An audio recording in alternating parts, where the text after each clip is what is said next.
is Eyal. I am the country director of CSPII in Israel, and this is the presentation on the 5 principles of the Islamic doctrine.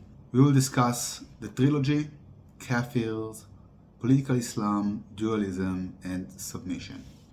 Now let's go into dualism.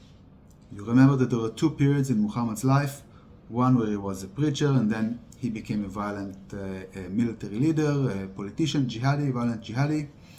And the Koran, and obviously the Sira and the Hadith, they were written throughout these 22 or 23 years. So in that time period, we will see contradictions being written. For example, Quran 109, for you is your religion and for me my religion. So you have your way, I have my way, But in Quran 8, we see, I will cast terror into the hearts of those who disbelieve. So strike them upon the necks and strike from them every fingertip. So here we see violence against people merely because they disbelieve. And on the other one, we see, oh, live and let live sort of thing. But look at the small number in the parenthesis. On the left, it's 18 in chronological order. This is early on in Mecca.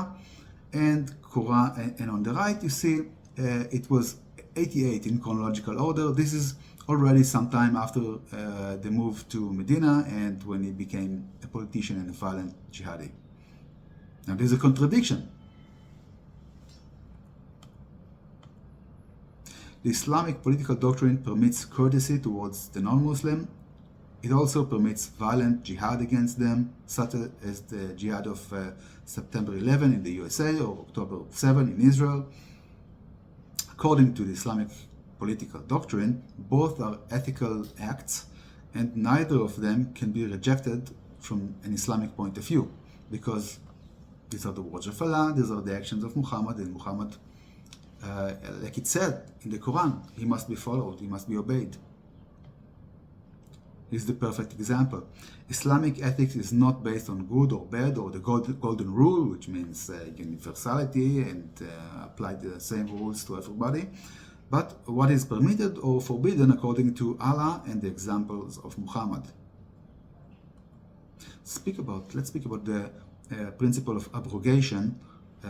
It's an Islamic principle that means newer verses replace parts or modify the old ones. So in Quran 2:106, this is where we have the principle is mentioned in a few places in the Quran.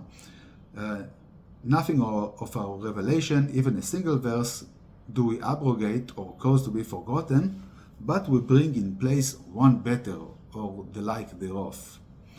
So we see, it's not that the old verse is forgotten or replaced. It remains true, but the newer one is better, and it corrects the meaning, and it's more important to abide by it. So you can choose both, but the later one is more important.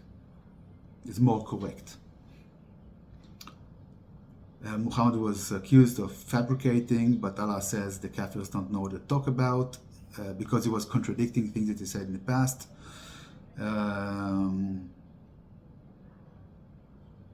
Allah reveals the truth in parts. This is very important. The idea, his explanation to why there is a contradiction.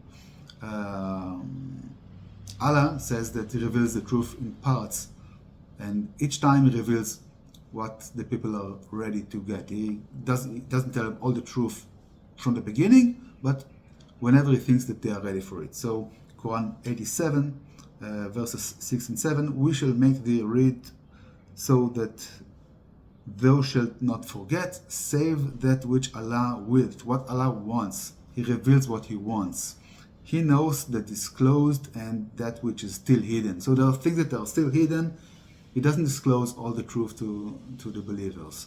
That's one of the verses that explain abrogation. We can see dualism also in reference to the status of women.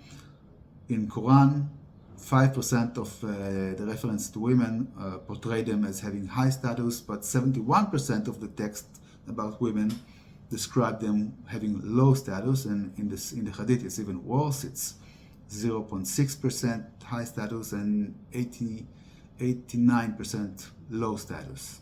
Thank you for watching this presentation. I would like to invite you to visit the CSPI website at cspii.org to learn more about political Islam and how to prevent its expansion. We are a non-profit organization and are always looking for volunteers who want to peacefully protect our culture and freedoms through education.